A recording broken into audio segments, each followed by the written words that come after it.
இப்போ நம்ம ஒரு டிசிகேட் கோகோனட் பவுடரை வச்சு நம்ம பால்கோவா பண்ண போகிறோம். அதுக்கு வாங்க நான் ஒரு கடாயை வச்சுருக்கேன். அதில் 2 ஸ்பூன் நெய் ஊற்றிருக்கேன். நான் ஒரு கப்பு டிசிகேட் கோகோனட் எடுத்துருக்கேன், அதை சேர்த்துக்கலாம். இது வந்து வீட்டிலே ரெடி பண்ண கோகோனட். இப்போ நம்ம நல்லா இதை ரோஸ்ட் பண்ணிக்கலாம் நெய்யிலேயே. வந்து ரோஸ்ட் ஆகிருக்கு. இப்போ நம்ம அதே கப்பால் 2 கப்பு பால் சேர்த்துக்கலாம்.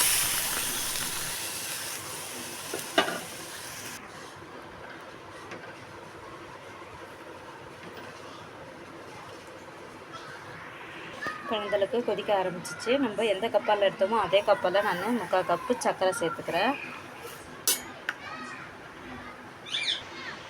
வர தீபாவளிக்கு உங்கள் வீட்டுக்கு வர கெஸ்ட்டுக்கு கூட நீங்கள் இந்த பால்கோவா இந்த வாட்டி ட்ரை பண்ணி பாருங்கள்.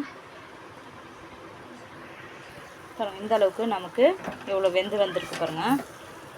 நம்ம ஊற்றினா நிறையாவும் நெய் யூஸ் பண்ணல. இதில் டேஸ்ட் வந்து சூப்பராக இருக்கும். நீங்களும் வீட்டில் ட்ரை பண்ணி பாருங்கள்.